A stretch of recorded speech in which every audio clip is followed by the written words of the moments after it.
আসসালামু আলাইকুম। কিরাম আছো আমার ভাইরা বুড়া আমার বন্ধুরা? আমি তো ভালোই আছি। মেলা দিন ধরে মন চায় না যে একটা ভিডিও ছাড়ি, একটু মন চায় না, ভালো ওঠে না।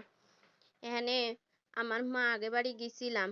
আমার মা আমার একটা আঁশ খাওয়ানোর জন্য বেশ কিছুদিন আগে একটা আঁশ কিনেছিল পাতিয়া, সেই আঁশটা আড়াই গেছিল, 450 টাকা দিয়ে কিনেছিল আঁশটা।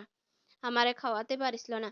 সেই দুঃখের ঠেলায় আমার মা এত আশ পুষতিছে আমারে খাওয়াবি বলে, হ্যাঁ রাত দিন মাথা কুটে কুটে ডাকতিছে, এই তুই আয়, আশ খাইয়ে যা, আশ খেয়ে যা। ওদিকে বাইবো সেও আবার 5টা রাজা কিনে পুষতিছে, সেও আশ খাওয়াবে।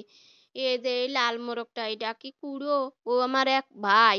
ওরে বাপরে, যদি বাই বাই করে ডাক দেয় তাই এইরম ভাবে বাঘ দিতে দিতে আসে কোলের পারে, দেখতেই সুন্দর দেখা যায়। আমার মা জিনিসপত্র খুব ভালো রে পুষতে পারে। ওদিকে আবার আমার বোন, সে আবার এক গাদা আসি এরিছে, ওইরে নিয়ে তাই আমারে ডাকতেছে, ও বউ ও বউ, আয় রে বউ আয়, আয় সে একটু খাইয়ে যা, তোর জন্য দেশি কুড়ো থুইছি, দেশি কুড়ো খাতে তুই কত ভালোবাসিস, আয় আয় সে খাইয়ে যা। এ আবার আর দেশি কুড়ো না, এটা বিদেশি। এ ডিম পাড়ে, বড় বড় ডিম পাড়ে, আবার এক ডিমের মধ্যে 2টা কুসুমও থাহে। আমার মা আমারে দেশে 2টা কুসুমওয়ালা ডিম খা, কতদিন একটা তো ইসি জিনিস খাস নে।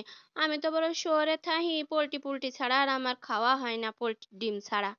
দেশি ডিম ওরমের পাওয়া যায় না, পাওয়া গেলেও তা নষ্ট হয়। এরে আমি আট কান বাড়াই দিছি, আমার 8টা ইপিরায় খাইয়ে ফেলাই দিচ্ছিল খাতি দে কয়ে। আমার যে কি বলো ঠে এসব জিনিস ধেইলি